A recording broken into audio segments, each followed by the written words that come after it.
Good morning and welcome to COVID Talk with local health authorities.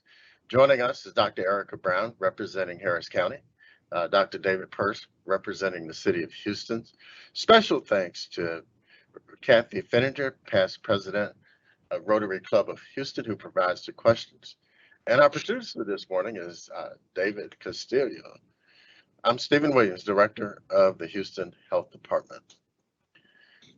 What do we know about how well vaccines work in school-aged children? So I'll take that one to get started. So this was the FDA looked at the studies, came from Pfizer, and they looked at over about 4,500, a little bit more than 4,500 kids. And they followed them for 2 months, which some of the critics said that was too short of a time. But in that period, there were, between the kids who got vaccinated and those who didn't, because it was a placebo-controlled trial, only 3 kids that got vaccine became infected, while 16 kids in the other group that didn't got placebo, they got infected. They calculated that to be about a 91% effective rate. So that's how well it works. We think it's about 91% effective, which actually is really good. And just put that in context. Remember, for a vaccine to work 90% or better, like we're hearing about with these mRNA vaccines, that's the exception to the rule. Most vaccines, like the flu vaccine, if we get a 60, 70% efficacy with the flu vaccine, we're thrilled. That's a great. So these 90% numbers are really terrific. Which vaccines give the best protection against breakthrough infections? So that's a really good question, especially considering the variants, specifically the Omicron variants that are out now. Previous data shows that the Moderna vaccine was a little bit more effective than Pfizer against the Alpha and the Delta strains, but we are really not sure yet if any vaccine is more effective against the Omicron variant, although the data does continue to show that there is less severity of illness with vaccinations, which is why you should continue getting your vaccines. How safe and effective are second booster shots? Are there side effects to getting the 4th dose of the vaccine?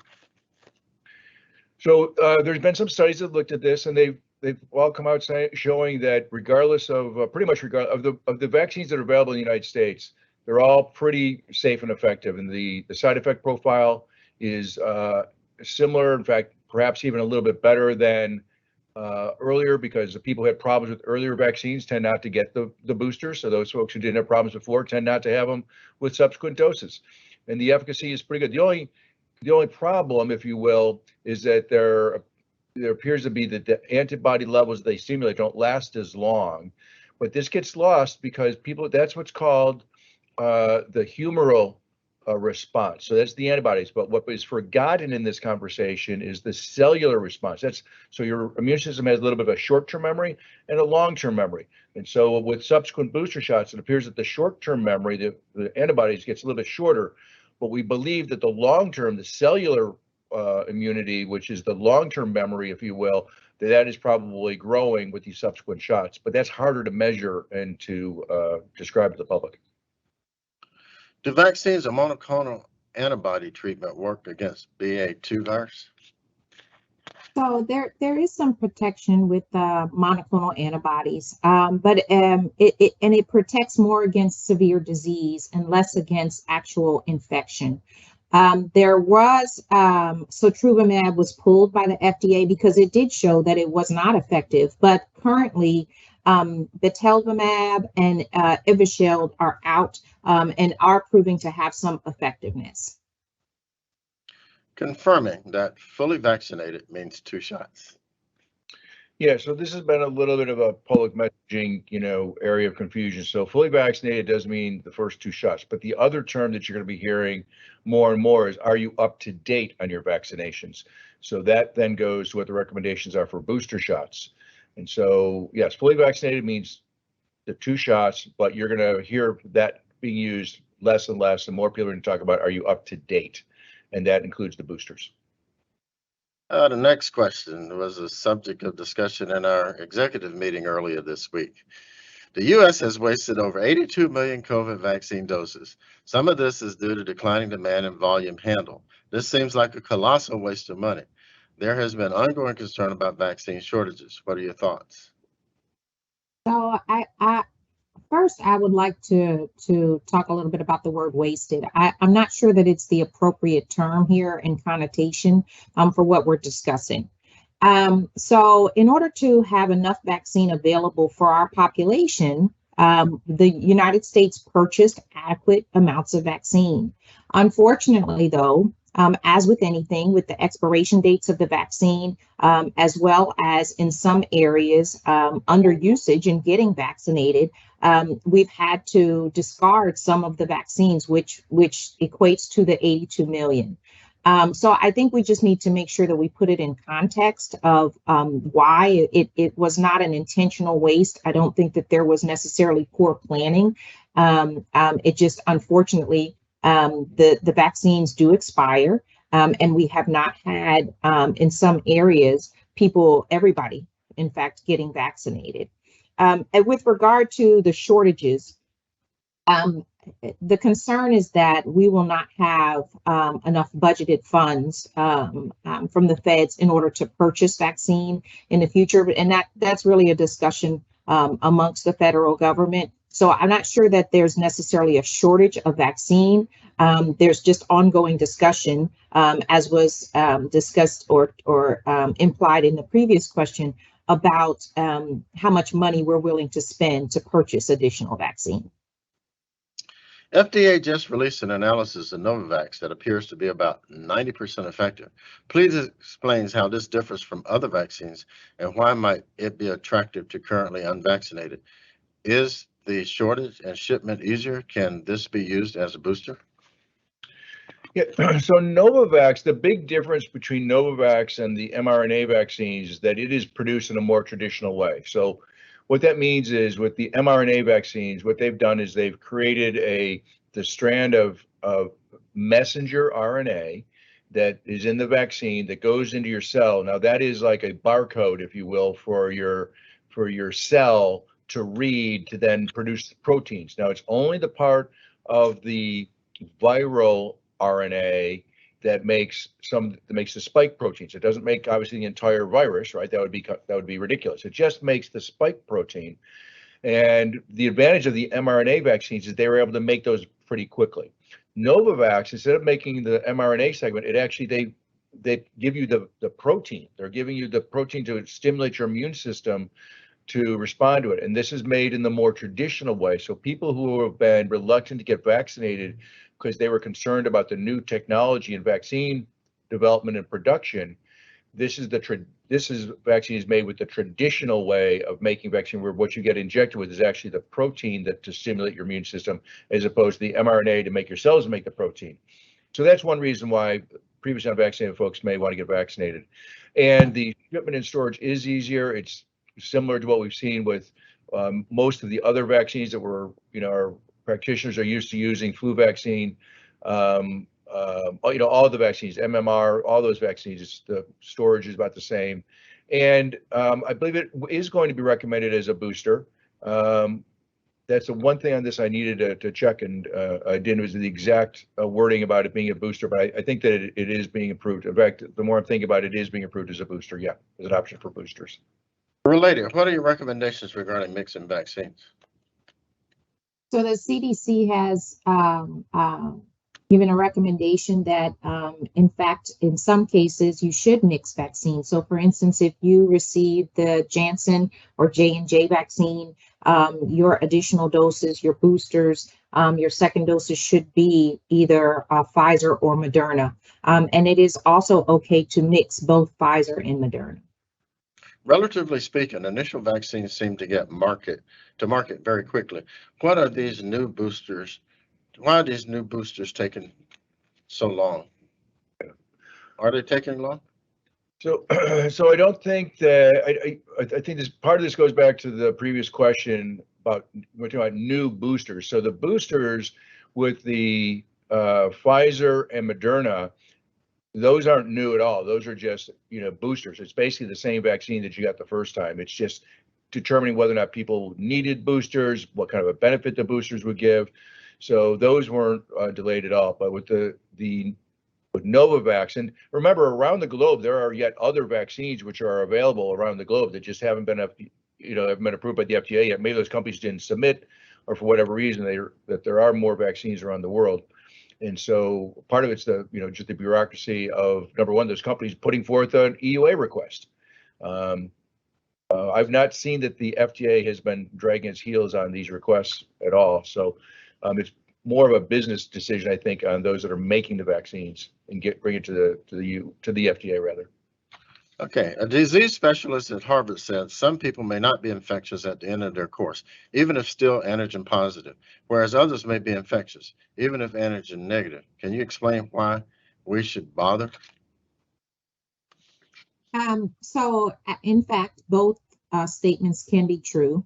There are, and we're really still investigating why that is. But there are some who still can test positive because they have I'll say the envelope for COVID. But within that envelope, if we think about it like a piece of mail, within that envelope, the contents of the envelope, which is the important part that perhaps causes severe illness, it doesn't exist anymore, or is dormant.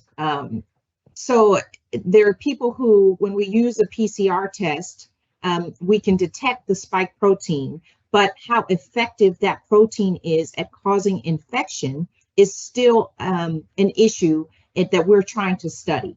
So you may have somebody who tests positive and is not infectious, and you may have somebody who tests positive and is infectious. And it's also a function of what point in time are you testing?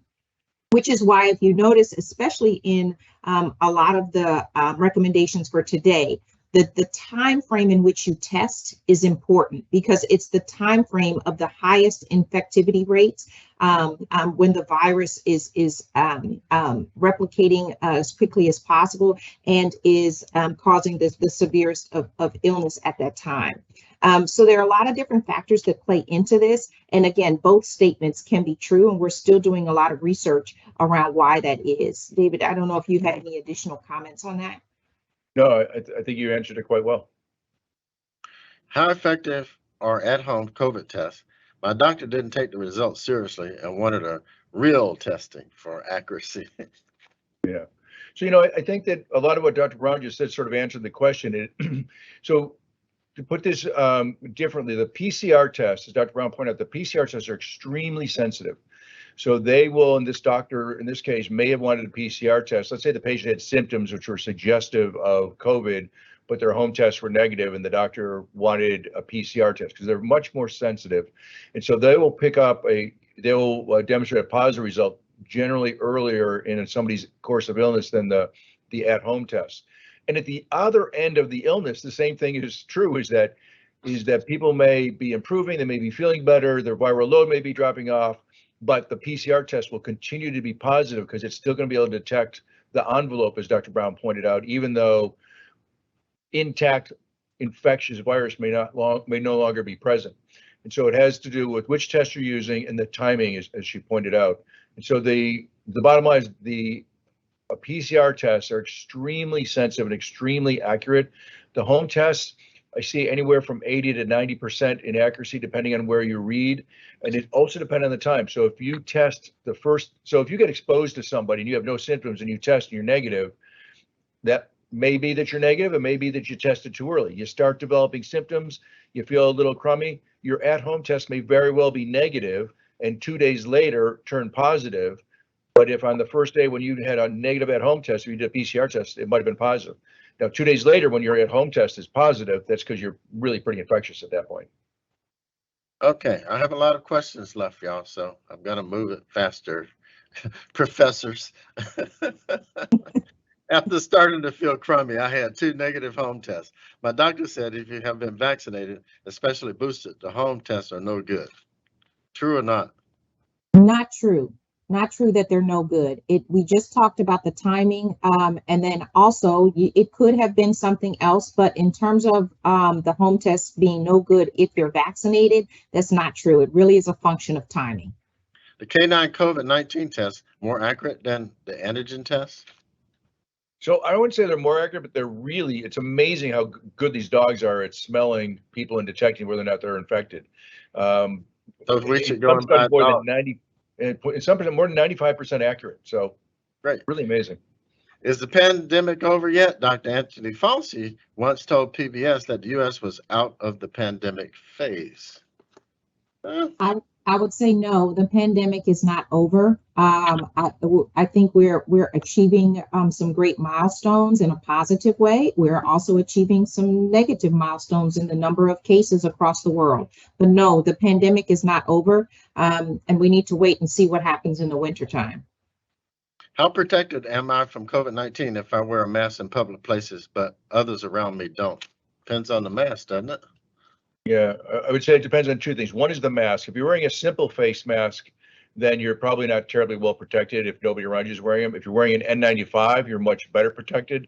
But then the thing comes to how vigilant are you on keeping that mask on?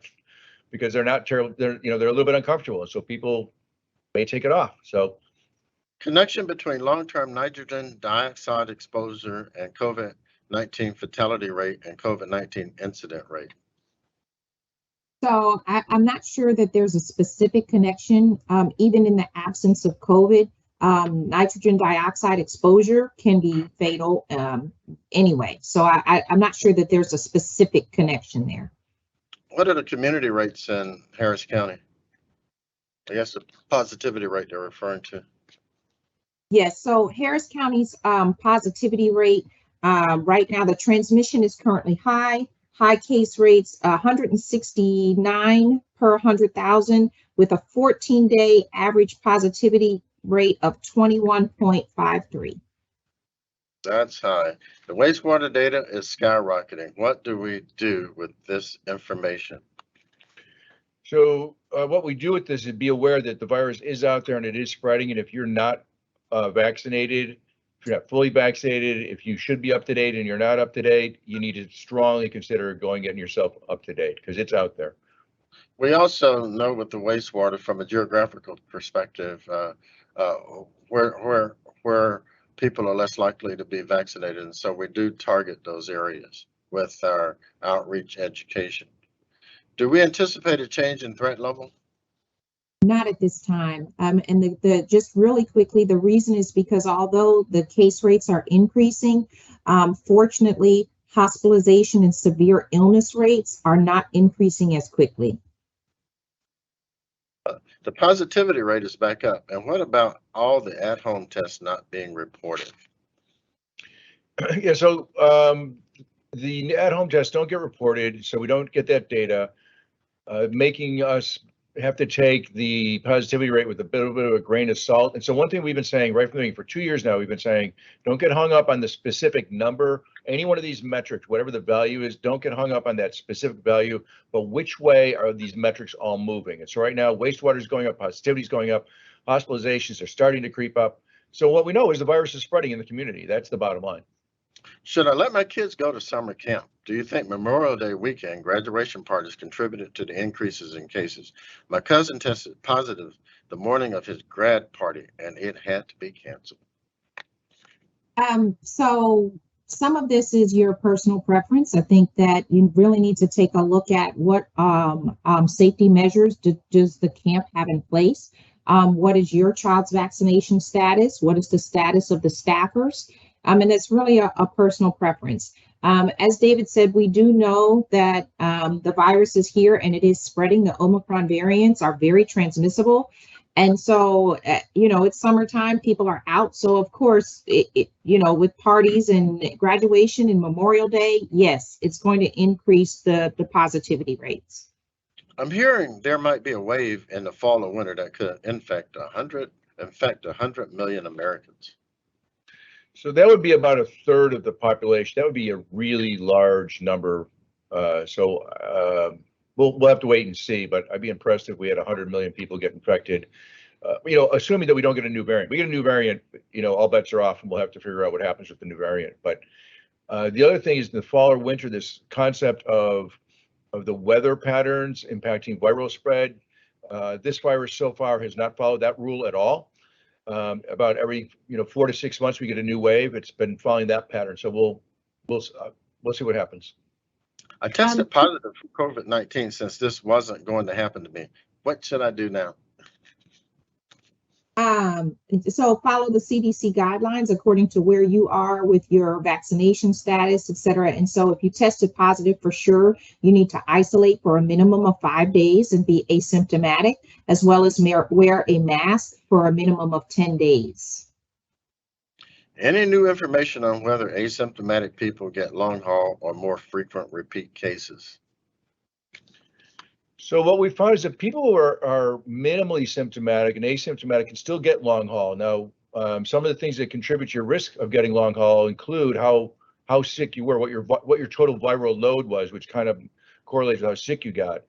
But so the sicker you were, the more likely you are to suffer some form of long haul. But which long haul and how severe it is, that at this point seems to be a little random, quite honestly. And yeah, if you're asymptomatic, you can get long haul COVID. Is long haul worse than the actual virus? I think it just depends on the symptoms that you get from long haul. I mean, unfortunately, the virus itself will come and it will go. Long haul is just that, it's long haul. So it's really your personal perspective on it. Any new information on whether asymptomatic people get long haul and more frequent repeat cases? We just answered that one. I went out of order. Alpha, beta, Delta, and Omicron all have their own Greek letters. How does a subvariant graduate to its own tree and become a variant on its own? So the WHO makes those determinations, and they have to believe that the new variant is sufficiently unique and different from whatever was before. So that's why with Omicron you're getting BA1, BA2, BA 2.12.1, BA4, BA5, and that's because there's enough of a difference to make a distinction, but not enough of a difference to give it a whole new letter. One study from Emory University showed the chance of long haul was more than 4 times higher in diabetes.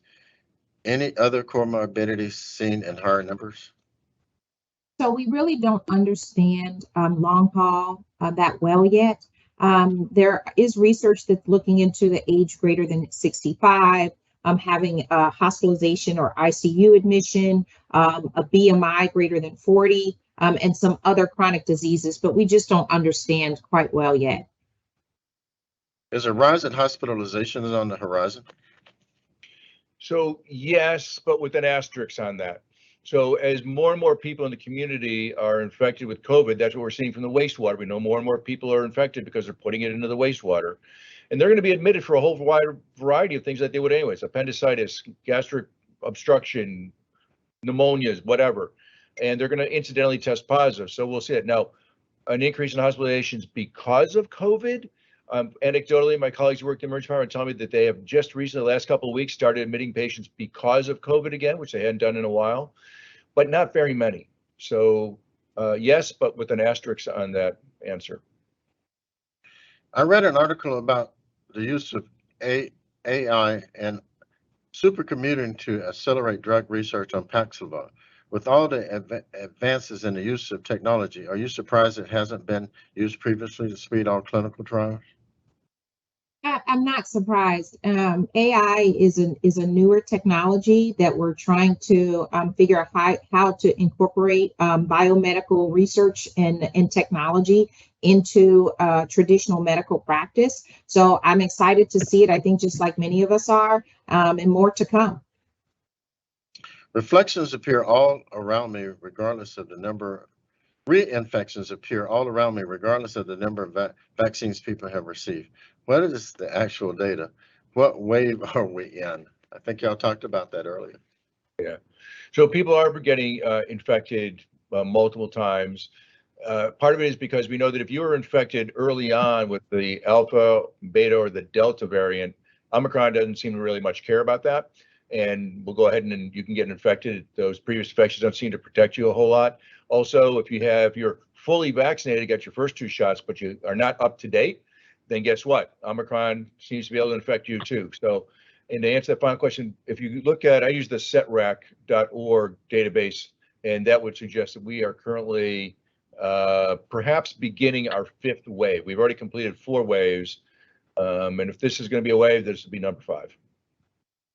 In the period of time between getting a 3rd and 4th shot and the 14 days for the vaccination become fully effective, Do we become more susceptible? Asking because of explanations that a vaccine wakes up your system to make sure the antibodies are alert. You're not more susceptible, you're just not immunized until you've reached that 14-day period with the vaccines. Okay, last question, which has a lot of different vaccines on it. Please give us a refresher on the following. Corbevax has received approval as a booster in India. What else should we know? Yeah, so a couple of things about Corbevax. One is that there is no patent on that, so they have made this very generous on the manufacturers, which actually come from some of our folks here in Houston at Texas Children's and Baylor College of Medicine. So we should be proud of that as Houstonians. So there's no patent, so vaccine makers can use the recipe and make lots and lots of vaccine at a very low cost. That's an important, wonderful thing. The other thing is that I think, I don't know where it stands with getting FDA approval though. But I think it's gonna be coming soon. You were about to say something, Dr. Brown, do you know? Oh, I was saying I'm not sure where that one is. Yeah. I anticipate that that'll happen relatively soon here. That's probably the only other thing you need to know.